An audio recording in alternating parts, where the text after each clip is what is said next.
Recording, as it always says. All right. Look, this it's awesome to have you on. Thank you so much for doing this. Thank you for having me. Oh, an absolute pleasure. But let's get to the important stuff before we go any further. How's the little man? Is he over his stay in hospital? He is. Yeah. Yeah. We had a little over a day in the hospital, and it's like when you first go in, you don't, because kids can't really tell you exactly where it's hurting. He just had this like really major stomach issue. He couldn't keep any food down or any drink, and that went on for a couple of days before we took him to the hospital. And then the very first thing they do is go into all the worst things. So they're like, we think maybe his intestines have collapsed inside of each other. Could be an appendix. And so so when I made my post, I was just like, oh, come on. He's such a good little dude, and he doesn't need that crap in his life. So turns out it was just a really bad stomach bug. And because he didn't eat or drink, he got very dehydrated. So we had to put him on an IV and get him rolling again. But he's 100% now. So thank you for reaching out. And, for the people out there listening, we were supposed to do an interview together on that day that he went to the hospital, and you were kind enough to reschedule and check in to make sure he was good. So tip of the hat. Man, look, like I said when we were messaging, health is wealth, and after the last 18 months we've all had, Christ, we need some bullshit. So it was a little scary. I think all parents get scared. He's 4 years old, so it's it's his first trip to any kind of turmoil. So it was a rough day, but all is well now, and I'm here with you. But by the sounds of it as well, it wasn't like, oh, our little boy is feeling ill, we'll go straight to the hospital. As you said, it was a couple of days of him kind of being ill before you. Yeah, and he finally just ran out of gas. He just couldn't even move, and it was just like, oh, this is just not good. And it happened while we were in the waiting room. We went to kind of a quick care place, and at first just to kind of see if they could do, just run some vitals on him, or maybe even hook him up to the IV there without going to the emergency room.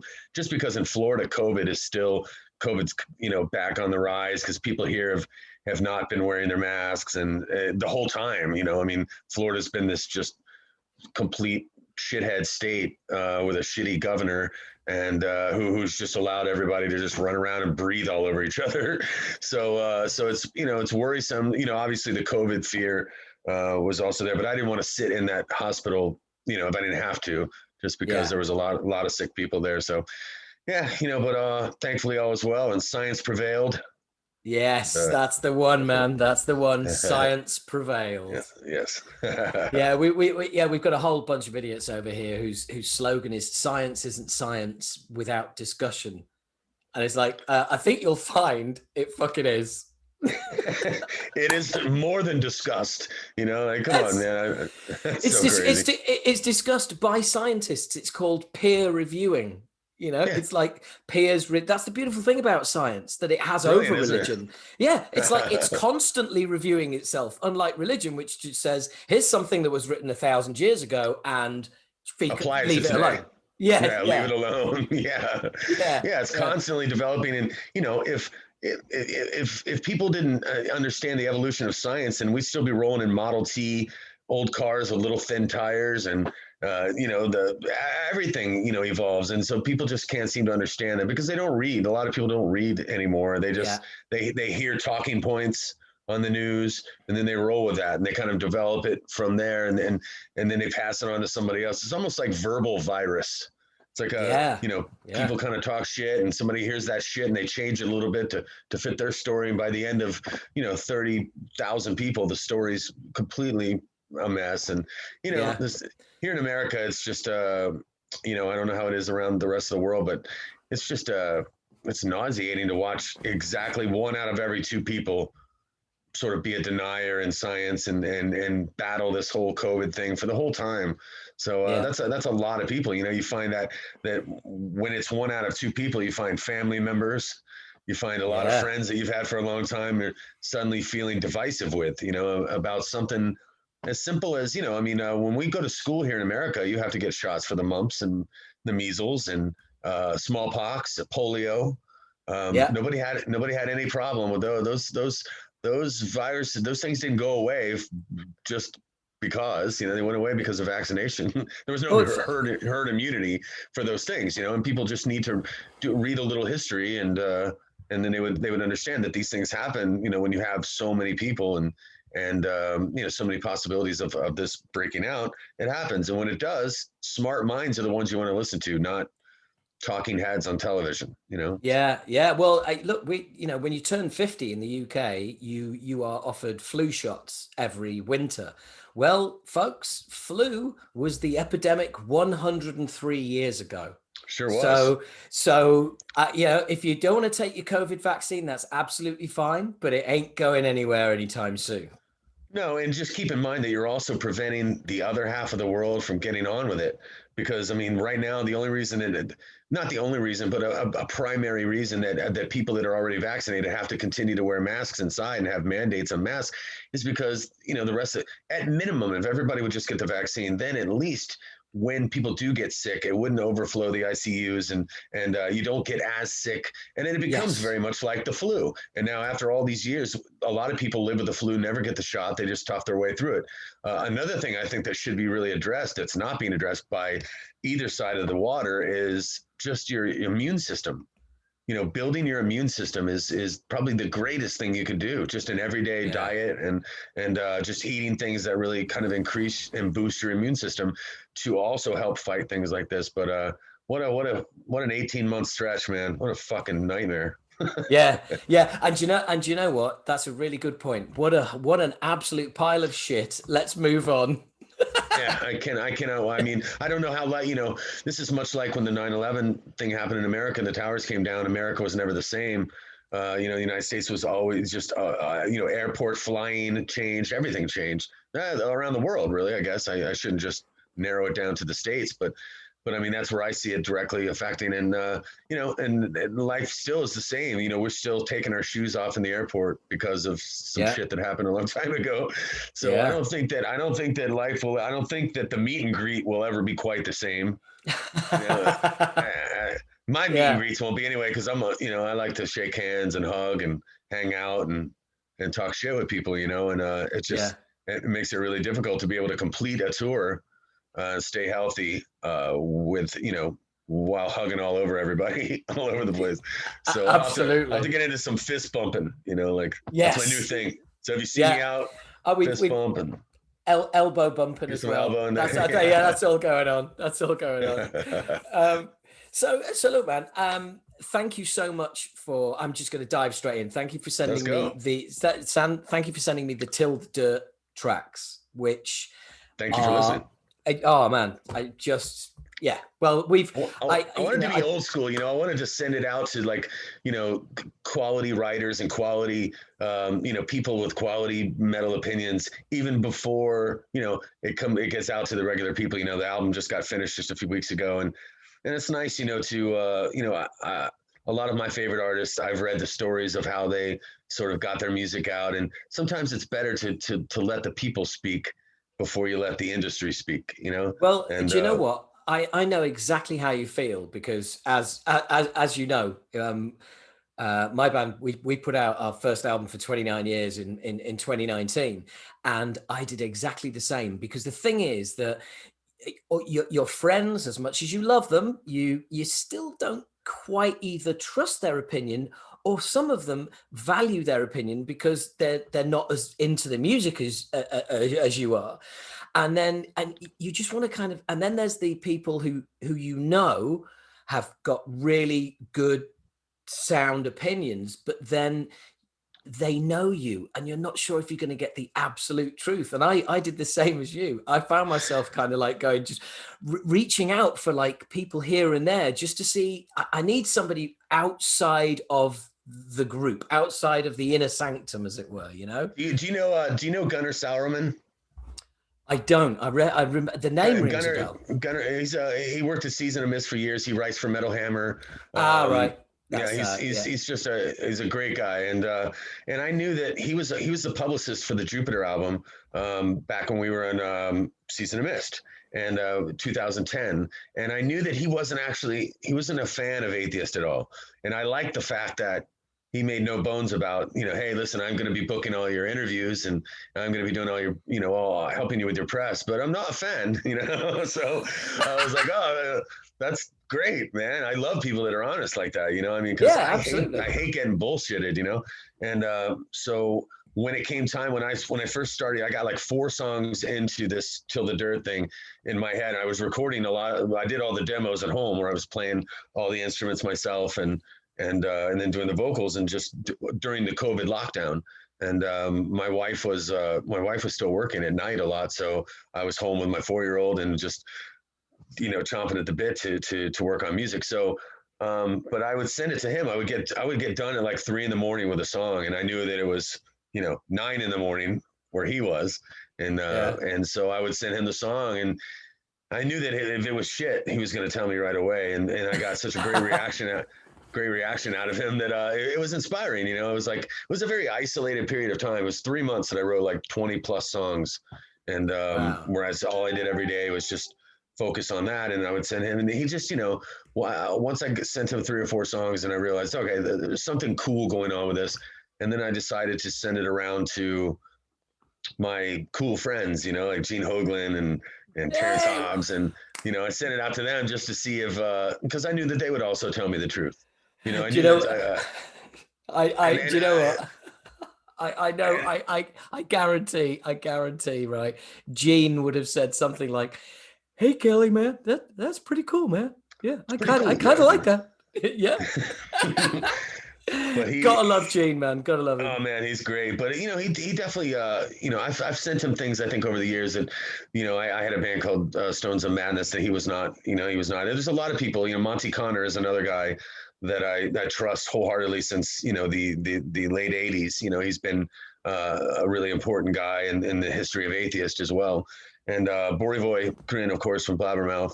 Is another guy that I really, really trust. So sending it out to those guys right away and just kind of getting the initial reaction, because they have no problem telling me to stick it up my ass, So I got a really good reaction from them, and that just kind of fueled me a little bit. And sometimes that's all you need as an artist, just a little bit of a, attaboy, and then you kind of keep going, and I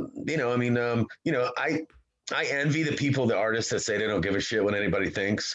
I don't know if that's ever really true. Yeah, I think those guys are full of shit. I kind of do too. I mean, I can't imagine that you don't care what anybody thinks, and if that's the case, and good for you, but that doesn't work for me. I'm looking for, it would be like punching, it'd be like it being in the UFC and punching somebody in the face and getting no reaction over and over again. Like, just nothing, when you get done with a song on stage, you want to hear a big round of applause.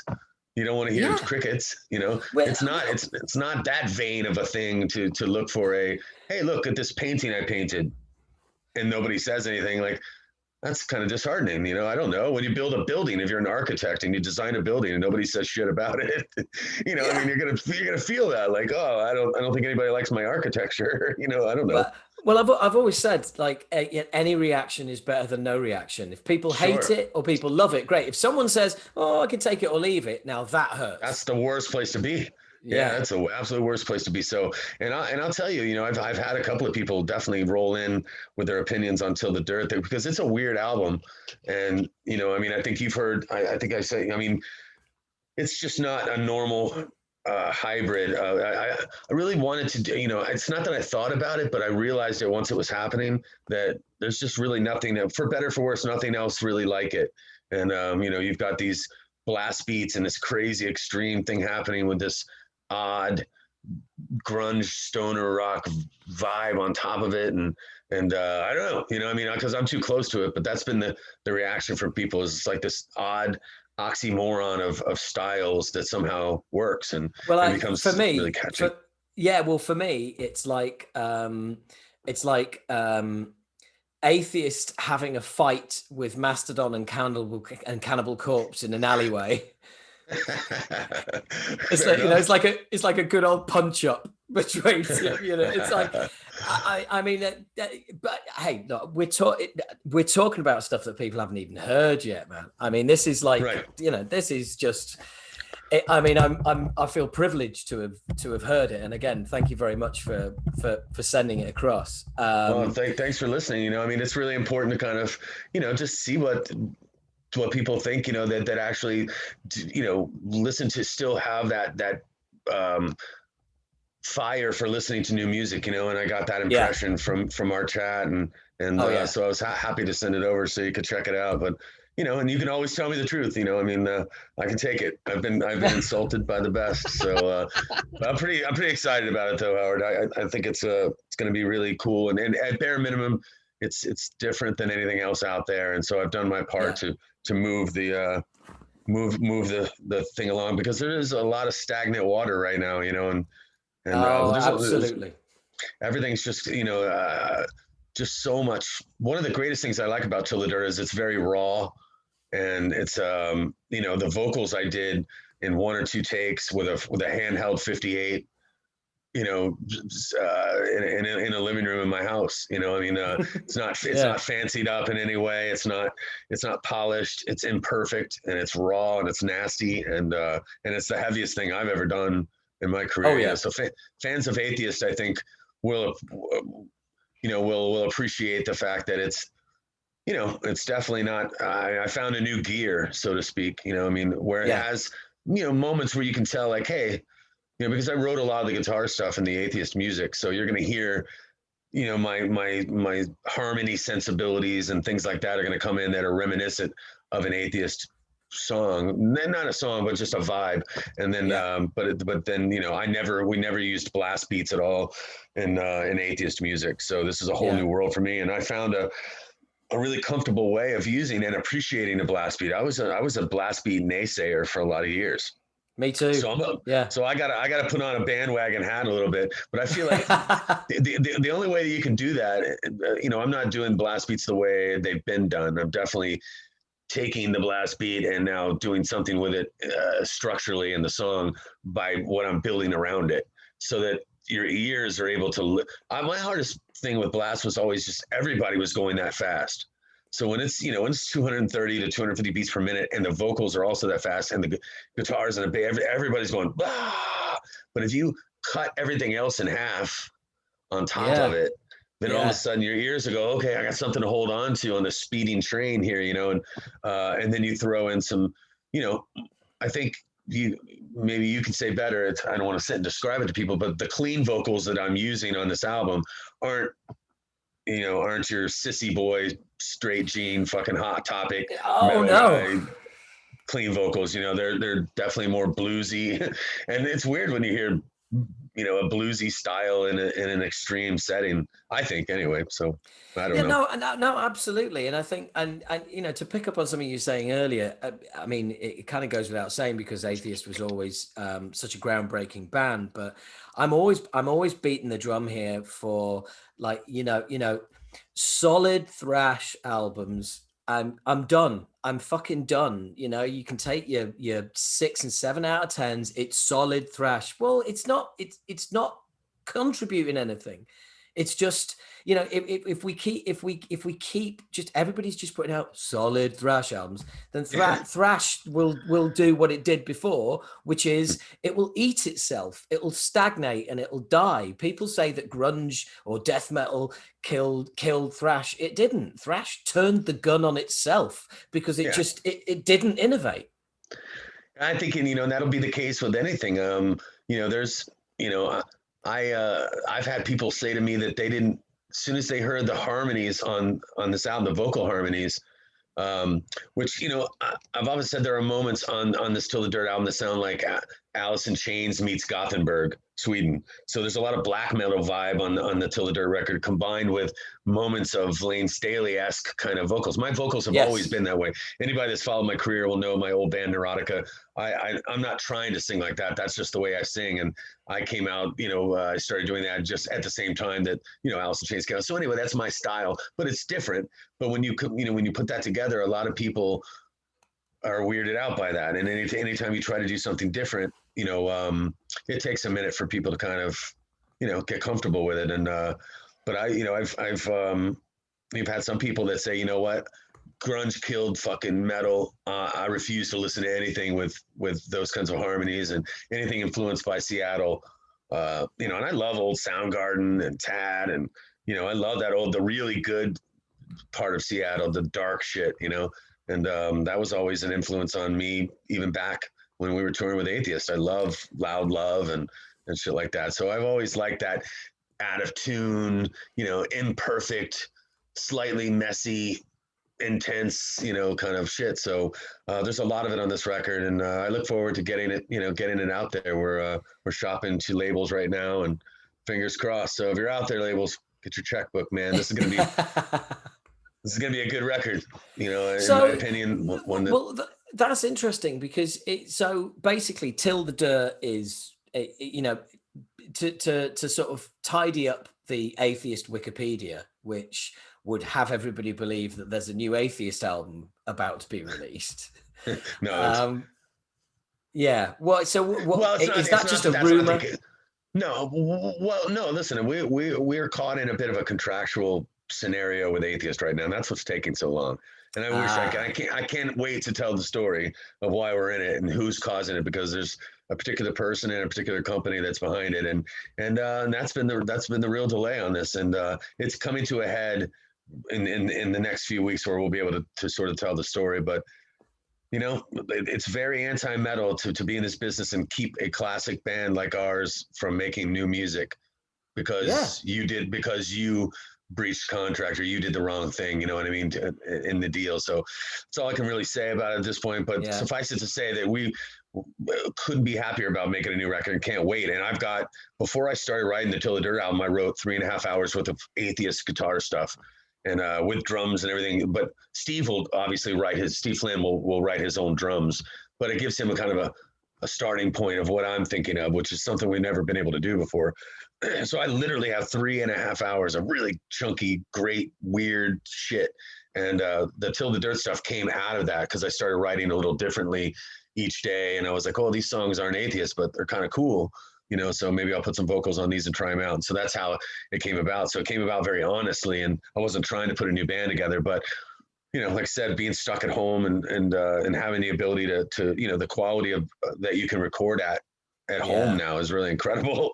So absolutely. Yeah. So the demos for this album, we went on to re-record the entire album, and and I was lucky enough to get Steve DiGiorgio to play bass on one song, and I got John Longstreth on another, and Jeff Loomis did a solo. So it all came together with actual re-recording of the album. But the demos are really high quality and really fun to listen to. And so I look forward to sort of one day when people are used to this record, kind of releasing those demos and so people can hear kind of where they started. But Scott Burns really kind of came in out of the blue. As everybody knows, he's been sort of retired for many years. He hasn't done a record in probably 25 years. So we reconnected on a friend level through Tim Hubbard, who is a classic Tampa metal photographer, did all the Deicide and Atheist, used to do all of our photos. So we've remained friends over the years on Facebook, and don't hear much from Scott anymore. He went into the software business and the computer world and kind of stepped away from everything in metal and was very angry about the way it played out. And so we were just chatting on the phone, and of course, it was great catching up. And I said, hey man, I got some new music. And he was like, oh, kind of like, that's cool. But in his mind, he went on to tell me that he was just like, fuck, and now I'm going to have to tell Kelly his new music sucks. And, we were having such a good conversation. And and so I sent him the first few songs, and he came back like, wow, like this is super different and really, really unique. So fast forward a couple more weeks from that, and he started working with me on all these songs and producing the record. And so, I mean, that's insane. What a cool thing, just, it's just great just to chat with him, but to have him come back and, because of the learning curve of technology, he played more of a role as a producer, as a friend, as an inspiration to me. So I would send him songs. He would be like, yeah, it's, you're starting to sing too soon, or, double up the chorus, double up the solo. This sucks. This is not a song that sounds like those other songs. This doesn't fit in. Like, real to me, real producer shit, instead of like Yeah. mixing, being a mix engineer. And he's just a guy whose opinion I trust wholeheartedly. His ear is impeccable and he just knows, and there's no bullshit with him. And so I feel like I won the lottery in terms of, the way this has all come about so naturally, and not 1 second of it was ever thought about or preconceived.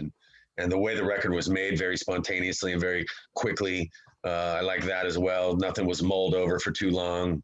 You know what I mean? Like sometimes you can really, you end up trying to polish shit, and sometimes the first thing you do is the best thing you do. And that's kind of, that's till the dirt, man. I look forward to people hearing it. I'm a big believer in that. I also think it's like there's nothing worse than not having a deadline, because that means you can never finish. You're just constantly reviewing, and you're constantly, and there's a phrase that because I do I've done stand-up comedy for 25 years as well, in between. Oh yeah. Yeah, in between the band going away and the band coming back. I mean, I still do stand-up now, but having spent That's 7 years, but there's a lot of crossover. And one of the phrases that I'm sure, that you use in comedy and writing a lot, but it's the same with music, which is, paralysis by analysis. I like it. Yeah, you just, if you do it too much, if you just keep, you're never going to find perfection. It's art.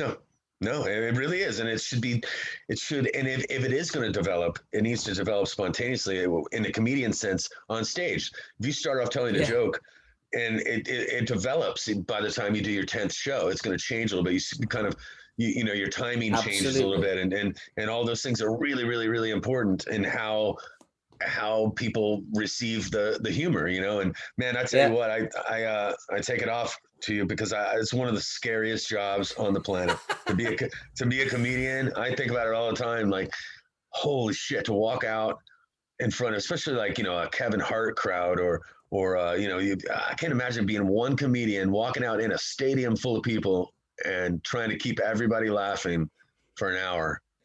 Well, I'll tell you what. For a start, I wish I was playing stadiums, but that's not the case. But you know what? It's probably a little easier. It's probably a little easier, just like it is musically. That the worst thing in the world musically is to play for 10 people. I can play for 10,000 people and never be scared. But if you put me in front of 10 people and I'm terrified, I don't want no part of it. So I never do karaoke either, because that shit terrified. And people are like, "How the fuck are you?" How are you a singer? You walk out in front of 50,000 people, but you can't do karaoke in a bar. I'm like, hell no. That is scary to me, man. Four guys sitting in the back with their arms crossed, and here you are. I don't know. I don't like it. No, absolutely.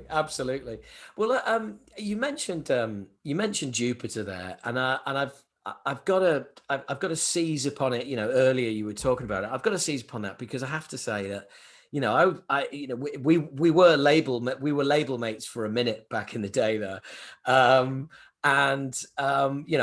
remember Piece of Time coming out. I remember exactly what I was doing. I was working in Are you my age? I'm 52 now. I'm 51. All right, yeah. So we come from the same era. Yeah. Lucky us. Yeah. Damn straight, man. Damn straight. Man. I remember exactly where I was and the job I was working when Piece of Time came out, because funnily enough, I was about to go on tour with Acid Rain, and like Piece of Time came out, and that was like my album before we went out touring. That's awesome. Album. And it's just an absolutely phenomenal debut.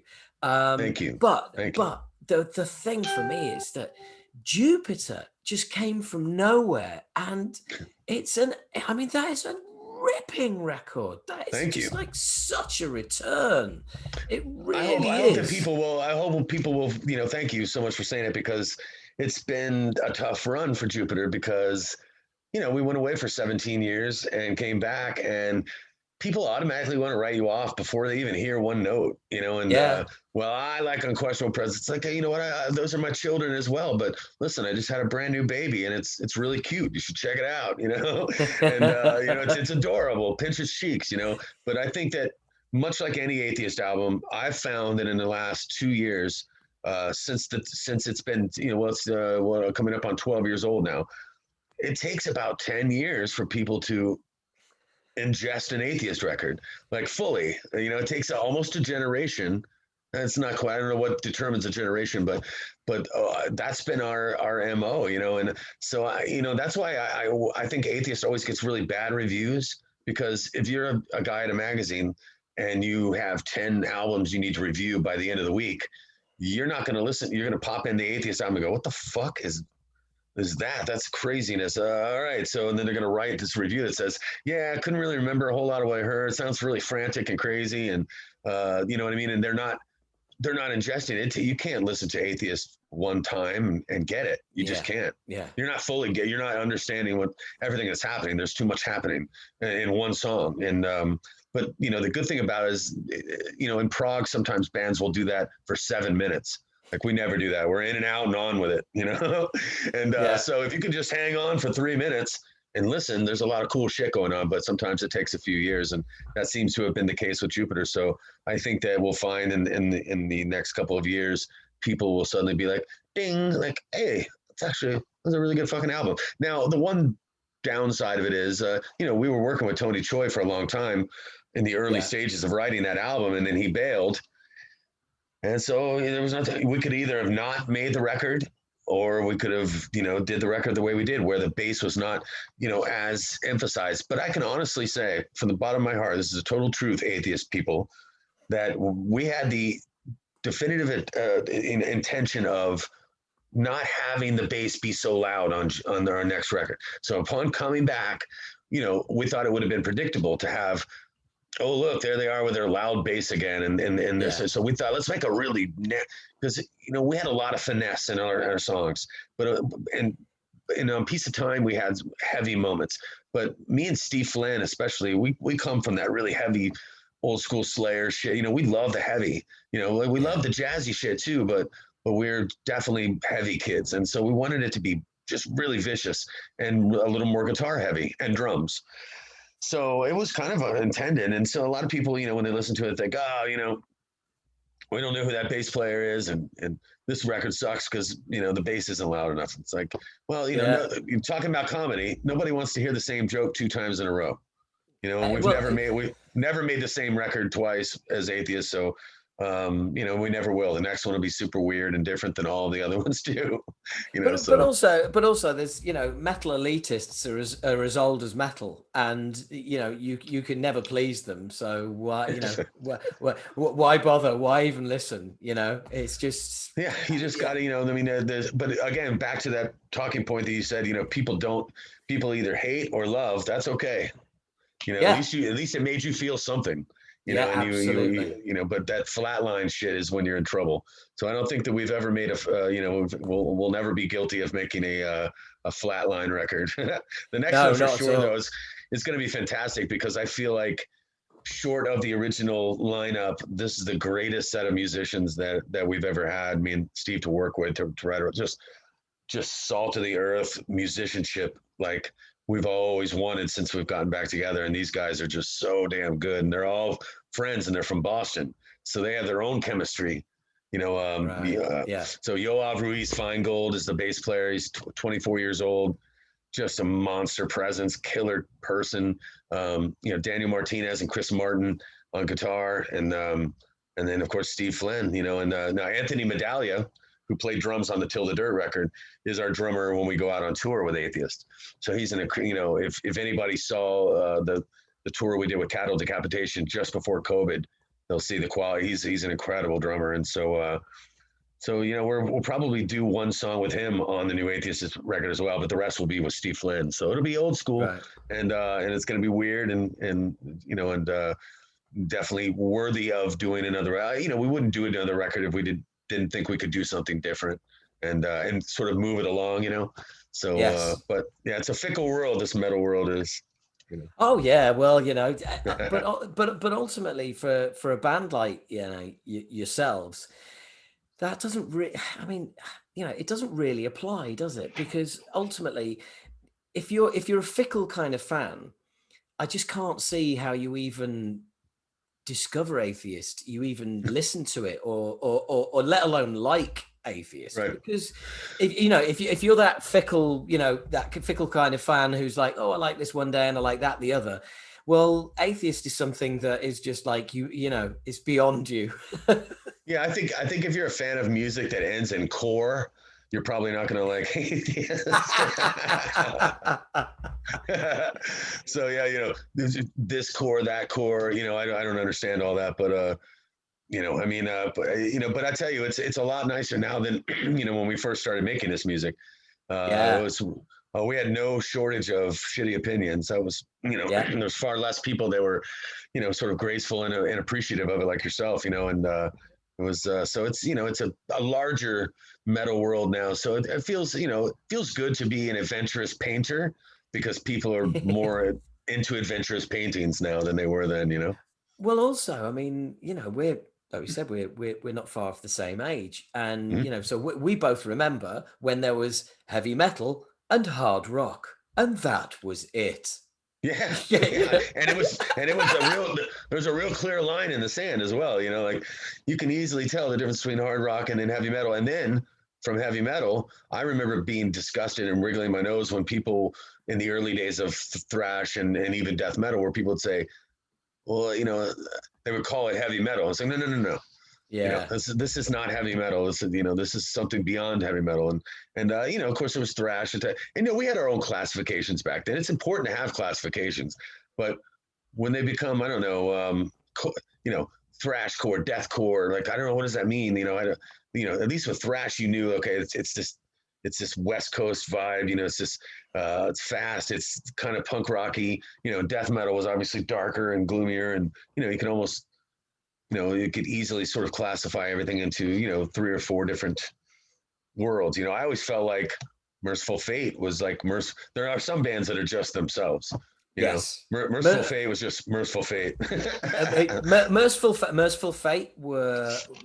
Fate were Tool before Tool. Yeah, it's not, and speaking of Tool is another band that's just, that defies a classification. They're just Tool. Yeah. There's really nothing else like them. And but yeah, I like bands like that. If you're lucky enough to be that kind of band, it must feel good. But so are you still active? Yeah. I mean, the album came out end of 2019, and Nice. we played 4 dates. We had a whole tour planned for 2020. So yeah, Oh, that's terrible. Yeah, exactly. Well, now you're gearing up for next year. Yeah. So we've got Bloodstock Festival, Nice. which is on. That's a great one. Yeah, that's like 2.5 weeks away. And then that was the very first gig that we did after 17 years was Bloodstock, and it was one of the worst gigs. So anybody that was there, I think it was 2006 or 7, and they lost our guitars. So on top of having to try to find guitar players and put a band together that would do a good job playing these songs, and these guys, both of the guys played, one guy played an Explorer normally, and another guy played another weird body style, and all we could get were like these Strat style ESP guitars. Oh man! Oh my God, man! So it was a mess, and it was really rough. And I'm sure that some people there were, I waited 17 years to see Atheist, and we came out just. So I apologize to anybody in Bloodstock. It was all right. I mean, listen, it wasn't a train wreck by any means, but it certainly wasn't nearly what we had planned for them. We had rehearsed and had the songs, in a much better light than, but I mean, you throw somebody out on a Strat that's used to playing an Explorer, especially this kind of music. And it's just a different hand placement. It's just, and that was probably an hour before we went on stage. So they had no time to get used to it or anything. Man. My favorite part about that show was the Benediction guys came to visit us. We toured with them in '93, and I always loved those guys. And it was just great to see them. And we were so happy to see them, and we couldn't wait to play for them. And then once we found out that the airport had, we weren't getting our guitars and we were going to have to use these other ones. And I was so embarrassed because I was like, oh man. It's a little, but they brought us a big jar of really good pot, and so, so bless their hearts. That kind of made up for it. No, it's hard to get pot in the UK, so actual pot, so. Look, absolutely, and So I've got to ask you, I mean, how's the carpal tunnel and everything else? Because obviously, you've had to really kind of adapt over the years. Yeah, I mean, I'm playing guitar on this Till the Dirt record, on the whole record, and also Chris and Dan are also playing. But if I'm sitting down, I have zero problem. It's Right. standing up. As soon as I stand up, it changes the angle of my hand, and just the pit of my thumb it's just good. I can't even grip anything, and it's the weirdest thing. Now, I don't much want to play guitar on stage anymore anyway. It's such a pain in the ass, like strings and tuning, and I love writing songs and I love playing in the studio and stuff like that. But I don't. I'm perfectly content just running around, Yeah. with a microphone. It's a lot easier. I can roll up to the stage 5 minutes before we go on. Oh, there's my stand. There's the mic. Good, ready to go. Ready to go. Yeah, yeah. And it's just, yeah. I don't. There's been this popular misconception that that my hand is deformed or it's this, it's that. Nothing wrong with my hand. It works good. It's just, it's a weird. Anybody with carpal tunnel can, or tendonitis can tell you there's a particular, especially playing guitar. I think playing the way I did with Atheist and singing and playing those songs back in the day, I think my posture was just terrible, Right, and yeah. and I fucked up my hand. So, but it's fun still just writing and watching these, the guys that play now, the kids, they're so much better than me. You know what I mean? Like I love watching brilliant young guitar players because these, the kids today are just kids today. They're sound like one of those old guys, but they are fucking amazing, right? I mean, you can shit. They're just they're almost too good. It's like it's just don't even. It's almost like a robot playing guitar. Like they're so perfect and. So there's pros and cons to that. You know what I mean? I really hope that now that everybody, because back in the early days of Atheist, people would say, "Oh, how does this music progress? How does that move along?" And I would always say, they got to learn how to play instruments. It's great that we found this dark, doomy vibe, but it can't keep making Venom sounding records forever. Venom was always real sloppy and was kind of like, oh, this would be so cool if they would just tune their fucking guitar and actually play together. That's how I always felt as a guy who was a fan of Rush and also a fan of Slayer and Merciful Fate. I wanted to hear musicianship with that chunk and that heaviness. And so now these days, kids are so fucking good. You have bands like Animals Leaders. And Gojira, Between the Buried and Me. I mean, just stunning musical, just ridiculous musicianship. And so now I would like everybody to move towards songwriting. You know what I mean? Like take all this really intense, crazy stuff, and I think that's kind of a little bit what I'm trying to do with Till the Dirt is create a catchiness, an element that you can remember within the extremity of it all, and that's my goal these days and I hope everybody else will take all of your ability and now learn how to write a fucking song. Absolutely. Well, that's the thing that I'm always annoys me about all of these, like, your TV talent shows and all the rest of it. It's like, oh, you've got an amazing voice. Oh, you sung that brilliantly. Fuck that. Write one. Write one, yeah. See how great you are then. Song. Yeah, absolutely. I mean, sing is a tenner penny. You can find people with amazing voices who are undiscovered, and you can get them to sing these songs, and they will sound brilliant. But the genius is in the fucking writing of them. Absolutely. And without it, then those people would have nothing to sing. You know what I mean? They would, if all the poets and the songwriters of the world and the painters stopped, writing poetry and painting and writing music, then, the people that don't do it would be, they'd be at a loss for sure. So, but in metal, it's really, it's getting to the point now where it's becoming a parody of itself in some ways. Where bands are just, especially this breakdown thing. It's like, okay, the breakdown. It's like I get it, and it was a cool new thing that there was a new branch on the tree, and I'll give it that, but now what? Like how many more people are going to do? I always thought that when I listen to breakdown, it's always typically on one string, where it's just like now take all of your ability and create a breakdown that's arpeggiated, you know, or more complicated, or, you know, because you can't just keep going. Yeah. Like, you know, just come on, man, you know, and so it's just old guy annoyance. I'm sure that the 23-year-old kid right now is going to be like, fuck you, old guy, you know, but listen, but I love it, you know, I love the fact that they came up with a new style, and they, you know, they moved the boulder, man. They pushed the, you know, they pushed the needle forward, but you know, I hope that in the next 10 years that we get some good songwriting, some good intense, you know, building of songs. You know, think about the Metallica, the difference between Kill 'Em All and Master of Puppets. Yeah. That's what I would like to see in extreme, you know, deathcore and all these kinds of new genres. You know, go back and listen to all three of those records and look at how Metallica grew.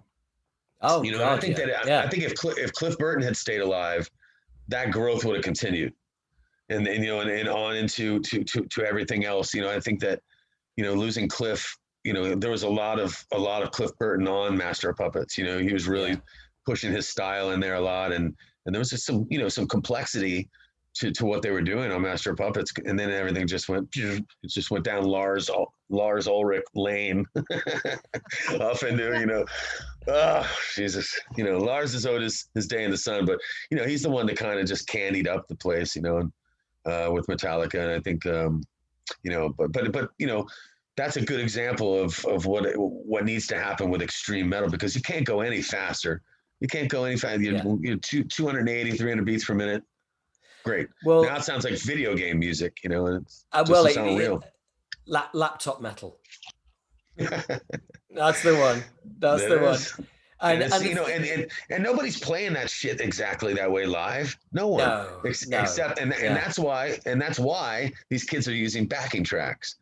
And it's like, listen, if we're gonna do that, then I'll just make a record and I'll just come sit in a fucking couch and put a stereo in a fucking theater, and you guys can all show up, and I'll sit on the couch and smoke pot, and you can listen to my album. We can listen to it together. You know what I mean? Like, that's the, you know what I mean? If it's going to be, if you're not going to organically perform the music live, then don't call yourself a live band. You know what I mean? Live is live, you know, and the mistakes are the charm, you know what I mean? But when you're two guys and you're making a record and just two guys are out playing, and the rest is all backing tracks, I don't know, man. I just, you know, I don't think that's I don't think that's a band. That's not an organic. That's not a live performance to me. No, that's basically Pro Tools, and I mean, you know, we've all got friends who crew for bands who, you know, 60-70% of the live performance is Pro Tools. You know.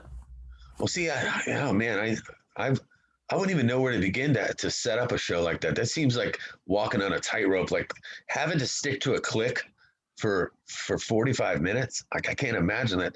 Songs can't breathe. Like, you know, they've got to be able to, like, you know, it's okay to have a click, but, you know, sometimes you pull away and then you get back, and you pull away and you get back, you know, and that ebb and flow is what reaches your soul. You know, that's what makes it real. That's what makes it, you know, especially if you go see a band live.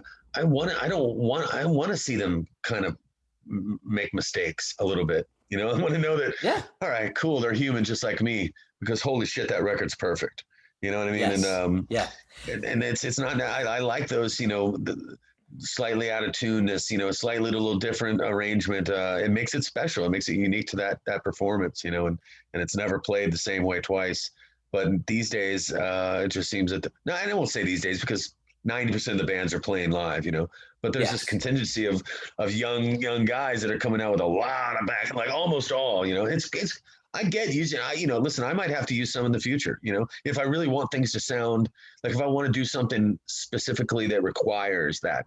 For instance, if I had an orchestra, if I did a song and I used a 40-piece orchestra, clearly I'm not going to be able to afford to bring a 40-piece orchestra out on tour with an extreme metal tour. So yeah, I might use some backing tracks, you know, I mean, for a song that, you know, where that played a huge role. And for those reasons, I think that it's okay, you know, I mean, but that's okay. That's okay, because for a start, the audience knows that there isn't a 40-piece orchestra there. Right. But the audience doesn't know that the guitarist isn't playing that solo.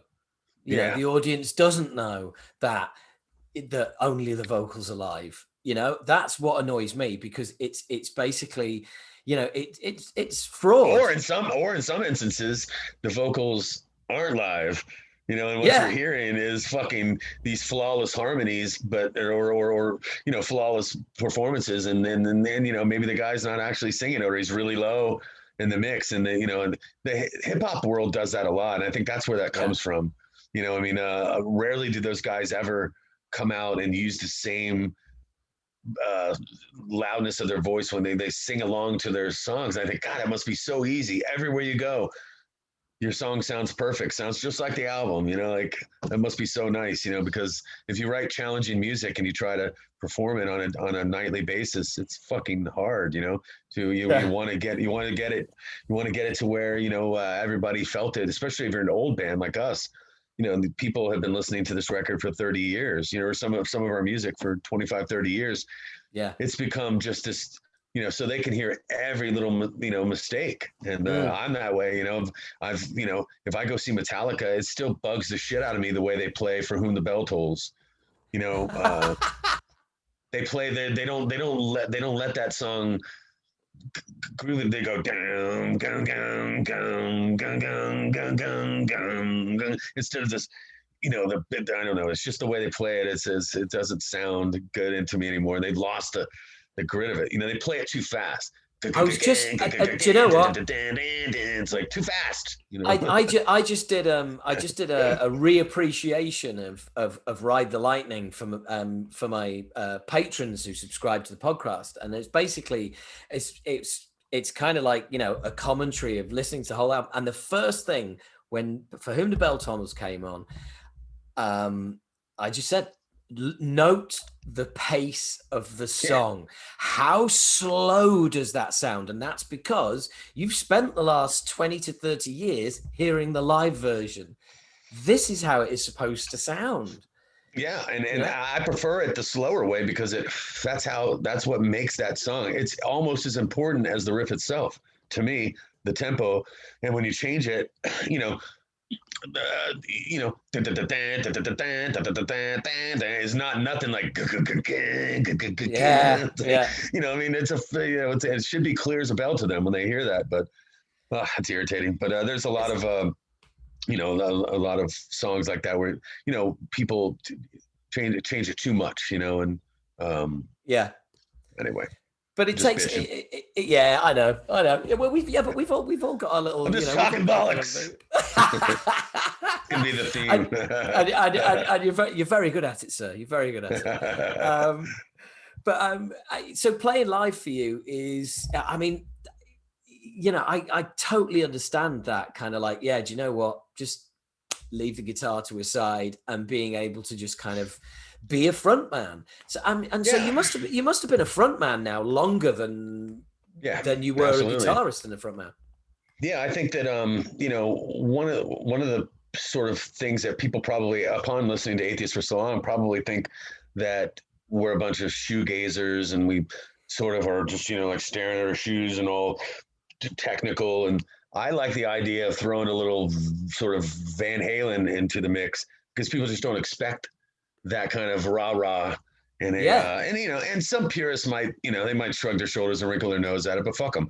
I'm trying to have a good time. I'm trying to, you know, you know, if I can find a way to pull the crowd in to those songs that are difficult to begin with, if I can help them find their way through it by letting them know that, hey, it's time for us to fucking, you know, it's time for us to put our fucking hands in the air. You know, it's you know, it's like it's like a band leader. You know what I mean? So I love that. I love not having to play guitar. I can go out and do that, and I've always pictured that in my head, but could never do it because I was playing guitar while I was singing. So there's no way to really get people into it.